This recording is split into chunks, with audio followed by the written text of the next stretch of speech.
गौर साहब, हम इन मुआहदों पर नजरसानी की भी बात करते हैं, लेकिन फिर हमारे मुंह चुप करवा दिए जाते हैं ये कह के कि इन तमाम मुआहदों में इंटरनेशनल एग्रीमेंट्स हैं, सॉवरेन गारंटीज हैं, रियासत पाकिस्तान ने इन तमाम मुआहदों की इसमें जमानत है, इन मुआहदों के तहफ़्फ़ुज़ की जिम्मेदारी पाकिस्तान ने ली है। तो गौर साहब, फिर इसका हल क्या है? बिस्मिल्लाहिर्रहमानिर्रहीम, थैंक यू वेरी मच। मैं आज आपके शो में इस ईमान के साथ आया हूँ कि अगर कोई सवालात जैसे रोज़ उठते हैं मैं उनका जवाब दे सकूँ आपके इस प्रोग्राम के थ्रू पूरी कौम के सामने। पहली बात तो ये कि ये जो बार बार हमें कहते हैं कि ये सॉवरेन गारंटी है और ये कॉन्ट्रैक्ट्स हैं और इनको हम बिल्कुल नहीं देख सकते। फिर कुछ लोग कहते हैं कि इसमें जी चाइना के इन्वेस्टमेंट्स हैं और हमें मालूम है कि चाइना हमारा दोस्त है और हमने चाइना जो है वो उसने मदद की है CPEC में हमारे साथ। तीसरी बात हमें बताते हैं कि जनाब अगर हमने जो है वो इन एग्रीमेंट्स को खोला तो ये इन्वेस्टर का कॉन्फिडेंस ख़त्म हो जाएगा, तो फिर मुल्क में इन्वेस्टमेंट कौन करेगा। ये तीन बातें बार बार हर जगह मुझे, चौथी बार मेरे बारे में भी कहते हैं कि गौर साहब जो है, कोई कहता है मैं PDM की गवर्नमेंट में था 16 महीने, कोई कहता है कि जो है गौर साहब उसके बाद केयर टेकर कैबिनेट में थे और उसमें क्यों नहीं ये सवाल उठाया और उस वक्त क्यों नहीं इस तरीके से शोर मचाया। ठीक है, मैं इन सारी बातों का जवाब जो है वो आज आपके प्रोग्राम में देना चाहता हूँ। पहली बात, कोई भी मुआहदा जब होता है वो मुआहदा इस बात पे होता है कि दोनों पार्टियाँ जो है वो ईमानदारी से और जो कॉन्ट्रैक्चुअल टर्म्स हैं उसको ऑनर करेंगी, और वो जो ईमानदारी से जो है मुआहदा हुआ है या एग्रीमेंट हुआ है दोनों पार्टीज़ में, इस केस में गवर्नमेंट थी और इस केस में IPP ओनर्स थे, कि वो उसको एग्जीक्यूट करेंगे। ये मामला मैंने बताता चलूँ कि 2018 में इसको उठाया था जी, बहुत ज़ोर से, और उसकी जो उठाया था उसकी बेसिस 2016 के एग्रीमेंट्स थे और यही बातें थी। उस वक्त 300 अरब की ये कैपेसिटी पेमेंट थी। उसके ऊपर कमेटी बनी 2018 में, मैंने बहुत इसके ऊपर जो है वो प्रोग्राम्स किए। अगर आप चले जाएं तो आपको नज़र आ जाएगा कि मैं IPP के ऊपर कितनी बात करता रहा हूँ कि मुल्क जो है, हम ये किसी सूरत में ये मुआहदे नहीं लेके चल सकते कि आप कहें कि बिजली बनाए ना बनाए आपको पैसे अदा करने पड़ेंगे। उन्होंने इसके ऊपर कमेटी बनाई, कमेटी बना के हुकूमत ने, उस वक्त की हुकूमत वक्त ने जो है, मोहम्मद अली हमारे जो है वो एनर्जी एक्सपर्ट थे, उनको इस कमीशन का इंचार्ज बनाया। उन्होंने तमाम रिपोर्टें जो आपको मैंने रिपोर्ट भेजी भी, मोहम्मद अली साहब की 296 पेज की रिपोर्ट है, उसमें साफ बता दिया कि लोगों ने जो है वो 50 अरब रुपए लगाए और 200 अरब से ज़्यादा का प्रॉफिट ले जा चुके हैं। ना उनका फ्यूल एफिशिएंसी सही है, ना उनके हीट रेट सही हैं, किसी भी चीज़ में उनकी जो उन्होंने माहदे किए हुए हैं वो किसी सूरत में जो चला रहे हैं उनमें भी वो माहदे जो है वो हिसाब से नहीं काम कर रहे, क्योंकि सामने हुकूमत है, हुकूमत की जो है सिस्टम कमज़ोर है और वो कंटिन्यूसली मुआहदों के अलावा 17% जो डॉलर रिटर्न है वो तो 50% रिटर्न है ही, उसके अलावा तेल क्या, कोयला क्या, गैस क्या, हर चीज़ में जो है उन्होंने उसके अलावा जो है कि जिस तरीके से उस रिपोर्ट में जो है वो देखा हुआ है कि आप देखती जाएं वो रिपोर्ट तो उसमें पता चलेगा कि उन्होंने एक जगह कलम लिखी है कि 596 बिलियन 59,600 करोड़ रुपए की खाली एक मद में उन्होंने चोरी पकड़ के दी है, कि जो रिटर्न्स लेते रहे हैं वो रिटर्न्स 596 बिलियन उस दिन तक 59,000। लेकिन उसके बाद क्या हुआ, सेटलमेंट हो गई और कहा कि नहीं, हम फोरेंसिक ऑडिट ना हो सका और इस कॉन्ट्रैक्ट्स को ख़त्म ना किया गया और $148 प्राइस आपने फिक्स की और उस पर आप ये मामला चलाते रहे। एक 148 फिक्स हुई कि जनाब डॉलर जो है मैं नहीं लेंगे, 148 रुपए में डॉलर को सेटल कर लें, और दूसरा जो 17% का प्रॉफिट था वो 12% पे सेटल हुआ।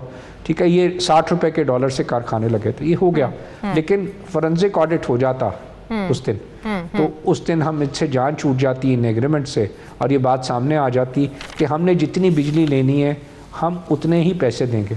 अब उन तमाम कारखानों को अगर आप रिपोर्ट देख लें, 106 कारखाने हैं, आज भी उनमें से 60 कारखाने बिजली भी नहीं बना रहे और उनको हम 5-5, 6-6 अरब 500 करोड़ रुपए 600 करोड़ रुपए साल का दे रहे हैं बंद कारखानों को, जो कि मेरे ख्याल में वो इंजन शायद चल भी नहीं सकते, ऐसे इंजन है जो है वो पुराने 20 साल हो चुके हैं। गौहर साहब, आप कहते हैं कि उस वक्त अगर फ्रांसिक ऑडिट हो जाता, बिजली में दे रहे, आप ये बात कर रहे हैं ना कि उस वक्त अगर फ्रांसिक ऑडिट हो जाता, जब 2018 की आप बात करें, तो मजीद 7 साल आपको कैपेसिटी पेमेंट्स की मद में अरबों रुपए ना देने पड़ते।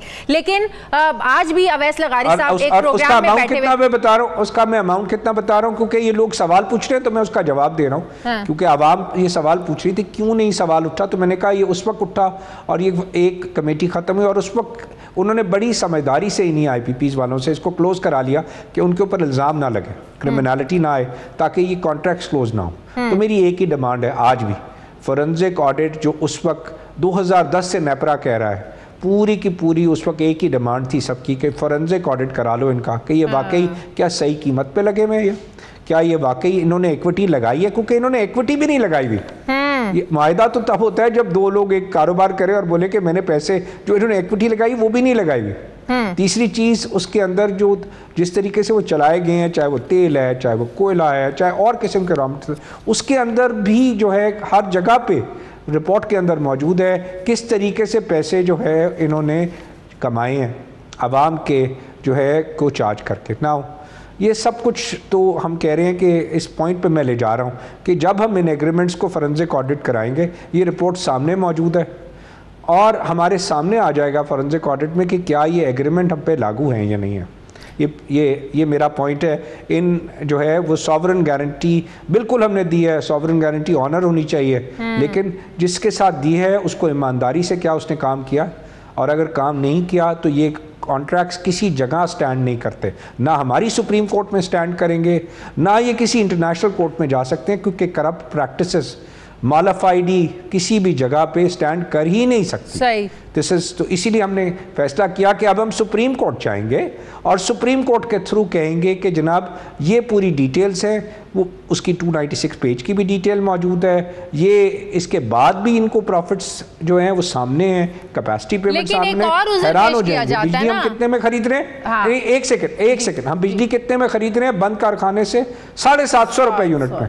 हमारा बिल आप तो 60 रुपये यूनिट पे हम चीखे मार रहे हैं ना। हाँ। वहाँ पे हुकूमत को देखें कि हुकूमत 750 रुपये यूनिट में कारखाने से खरीद रही है, 300 में खरीद रही है, 200 में खरीद रही है, क्योंकि कॉन्ट्रैक्ट है तो हमने खरीदना है, चाहे वो चले ना चले। 4% एफिशिएंसी चल रही है। अच्छा 3 प्लांट तो ऐसे हैं जो कि 24 अरब रुपए दे रहे हैं। 24 अरब का मतलब है 2400 करोड़ रुपए 3 प्लांटों को जो हम दे रहे हैं, उसने 0% एनर्जी बनाई है। ऐसे कुछ प्लांट है जिन्होंने 20 साल से बिजली नहीं बनाई, उनको भी दे रहे हैं कि कॉन्ट्रैक्ट है।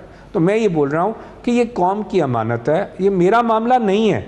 आप मुझे एप्टमा कह रहे हैं, मैं बिल्कुल अब एप्टमा का प्रेसिडेंट चीफ से भी मैंने रिटायरमेंट ले लिया, मैंने रिजाइन कर दिया। मैंने रिजाइन कर दिया क्योंकि इसमें बहुत सारे एप्टमा के भी स्टेक होल्डर्स मौजूद थे, तो मैंने एप्टमा से भी रिजाइन कर दिया एज पेट्रन चीफ। गौहर साहब, आप उन लोगों के नाम क्यों नहीं सामने लेके आते? इतनी इंफॉर्मेशन है आपके पास, एक नंबर है आपके पास। इंतजार करें, ये आप इंतजार करें, ये आपको नाम भी सामने आ जाएंगे। तो सारे 40 नाम मैंने इसीलिए कहा, मेरे पास जिम्मेदारी है, मैंने एप्टमा के आज पेट्रन भी रिजाइन, मैंने एप्टमा से बिल्कुल अपना वास्ता जो है वो आज के दिन में अनाउंस कर रहा हूँ, क्योंकि इसमें एप्टमा के मेंबर्स भी मौजूद हैं और मेरा फ़र्ज़ है कि अगर मैंने ये आवाज़ कौम के लिए उठाई है तो मैं कौम के लिए जो आवाज़ उठाऊं उसके पास, मेरे पास ये कौम की अमानत है, मेरे पास जो कुछ था मैंने कौम के सामने हाजिर कर दिया। और मुझे इसमें सिर्फ एक चीज़ पे मुझे सुकून है, और वो सुकून ये है कि ये मामला आज इन 40 लोगों के सामने शायद कोई उठा ना सकता। ये 2018 में भी अल्लाह ने मुझे जो है वो हिम्मत दी और 2024 में भी हिम्मत दी। अब ये सवाल पूछते हैं एक और कि मिनिस्टर थे क्यों नहीं उठाया? मेरी जिम्मेदारी कॉमर्स और इंडस्ट्री थी, मैंने कॉमर्स और इंडस्ट्री के जिम्मेदारी के तौर पे उस वक्त उठा के दिया कि 240 अरब 24,000 करोड़ रुपए आप इंडस्ट्री से सब्सिडाइज दिलवा रहे हो। उसको मैं कैबिनेट भी ले गया, मैंने कहा सनतें नहीं चल सकती इन कीमतों पे, कोई सनत नहीं चल सकती। आप कैसे कह सकते हो कि सनतें जो है 16 सेंट पे, जब हर तरफ 6 सेंट का रेट है, 7 सेंट का रेट है, 8 सेंट का सनतें चले? नहीं चल सकती सनतें। अब आप एक और हैरान होंगे, सनतें कैप्टिव पावर प्लांट पे चलती थी, ये भी एक सवाल उठाया गया। ठीक है, कैप्टिव पावर प्लांट पे क्यों चलती थी? हुकूमत का नेपरा आज जो जून के महीने का है 10 रुपये 67 पैसे, 10 रुपये 67 पैसे का उसका फ्यूल है। हमारे पास न्यूक्लियर भी है अल्हम्दुलिल्लाह जो 83% पे चल रहे हैं। हमारे पास विंड भी है, हमारे पास सोलर भी है, हमारे पास लोकल कोल भी है, हमारे पास नेचुरल गैस भी है। हमारी रॉ मटेरियल, आप हैरान होंगी क्या है, टोटल सिर्फ 10 रुपये 67 पैसे का पूरी दुनिया की एवरेज के हिसाब से। और 10 रुपये 67 पैसे पे इसकी बनवाई, अगर सही तरीके से ये प्लांट चले तो इसकी बनवाई 8 रुपये होती है। सही। तो जो आप कह रही हैं कि दुनिया में 22-23 रुपए का रेट है, तो यहाँ पे भी 18 रुपए 67 पैसे, 3 से 4 रुपए ट्रांसमिशन लॉसेज हैं। ये हमारे यहाँ भी 24-25 रुपए होनी चाहिए। हो सकता है। अब अगर जिन 40 लोगों की आप और बात हमने उसके पैसे आवाम से लेने हैं, तो फिर जो है वो आवाम आज, मैं तो सिर्फ एक बात कह रहा हूँ कि मैंने यह बात आवाम के सामने, ना मैं पॉलिटिशियन हूँ, ना मेरा पॉलिटिक्स में कोई इंटरेस्ट है। मैंने economic policy business development think tank बना दिया जिसको मैं चेयर कर रहा हूँ, ठीक है। मेरी जिम्मेदारी मुल्क में जो इकोनॉमिक पॉलिसीज गलत हैं जिसकी वजह से मेरा मुल्क रुका हुआ है, आपका मुल्क रुका हुआ है, हमारा मुल्क रुका हुआ है। अच्छा, जिन 40 खानदानों की आप बात कर रहे हैं गौर एजाज साहब, मैं पहला मैंने ये पॉइंट दिया, मैं इसके बाद अगला लाऊंगा। जी जी। एनर्जी को मैं, क्योंकि एनर्जी बैकबोन है, एनर्जी नहीं होगी तो सनत ही नहीं चलेगी, जॉब क्रिएट नहीं होंगे। आप कैसे पैसे देंगे जब जॉब नहीं होंगे? 60 रुपए कैसे देने हमने? आपका जो चैनल चल रहा है वो एडवर्टाइजमेंट पे चल रहा है प्राइवेट सेक्टर की। इन 40 अगर वो खानदानों चलेंगे में नहीं तो कैसे चलेगा? इन 40 लोगों में जिनका आप निशानदेही कर रहे हैं और बकौल आपके आप बहुत जल्द नाम भी आवाम के सामने लेकर आएंगे, इनमें सियासतदान भी शामिल हैं?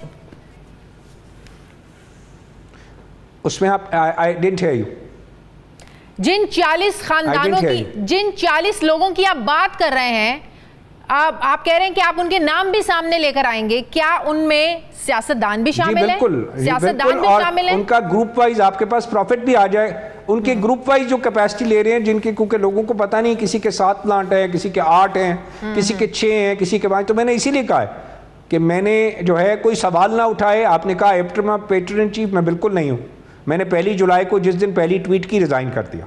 और मैं आपको दूसरी बात कह रहा हूँ कि ये मामला पाकिस्तान की बका का है, पाकिस्तान की सालमियत का है। अगर 60 रुपए ना डोमेस्टिक कंज्यूमर दे सकते हैं, और एक और मसला है, ये जुलाई में 7 रुपए 13 पैसे और बढ़ रहा है। जी, अगस्त में आप बिल देखिएगा, आवाम की कैसे चीखें निकलेंगी। जून का जो बिल है, ये जून का बिल काफी नहीं है, ये 7 रुपए 13 पैसे और इंक्रीज आ रही है आपकी जुलाई जो इस वक्त कंज्यूम कर रहे हैं, ये बिल आने वाले हैं। आप सही कह रहे हैं। तो मैं तो ये देख रहा हूँ, ये 700 अरब रुपए और आवाम की तरफ जा रहा है।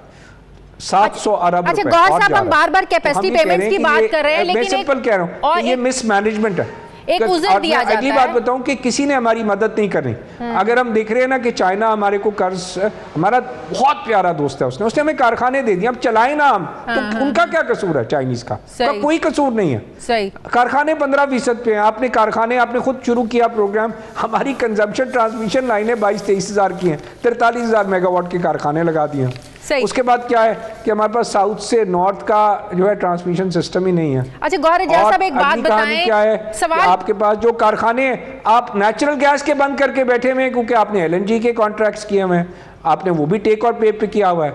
आपको मेरी आवाज आ रही है? आपको इस पूरे माल का, आपको एक पूरा होलिस्टिक अप्रोच चाहिए to handle this energy sector. अच्छा, it can not be handled. मैं सवाल पूछना चाहती हूँ, गौर साहब मैं सवाल पूछना चाहती हूँ कि बार बार जो हम कैपेसिटी पेमेंट्स की बात करते हैं, हमें ये उज़र दिया जाता है कि जो कैपेसिटी पेमेंट्स की मद में जो सारी रकम अरबों की अदायगियाँ होती हैं, सिर्फ एक इंडिविजुअल या चलाने वाले की जेब में नहीं जाती।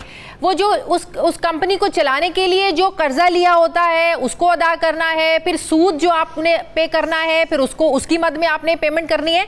तो ये जो सारी पेमेंट है, ये ज़ाहिर कैपेसिटी पेमेंट के जरिए ये सारी जो है ना पेमेंट्स होनी है, जो आपने कर्जा लिए, ये जो आपके सूद की मद में यू हैव टू पे।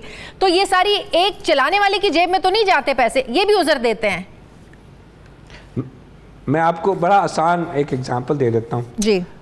आप एक सीमेंट का कारखाना लगाते हैं जी, और सीमेंट कहते हैं कि बाज़ार में 1300 रुपये की बोरी है, उस पर आपने कर्जा भी ले लिया, उसका सूद भी देना है, उसकी ऑपरेशन कॉस्ट भी है, फ्यूल कॉस्ट भी है, सब देने। अब वो 1300 रुपये की बोरी में आपका जो प्लांट चलता है, आपने ये फिजिबिलिटी बनाई थी कि मैं 1300 रुपये पे मैं वाइबल हूँ, मुझे प्रॉफिट भी होगा मेरी रिटर्न पे, मैंने 20% पैसे लगाए जैसे इन पावर प्लांट्स में लगाए।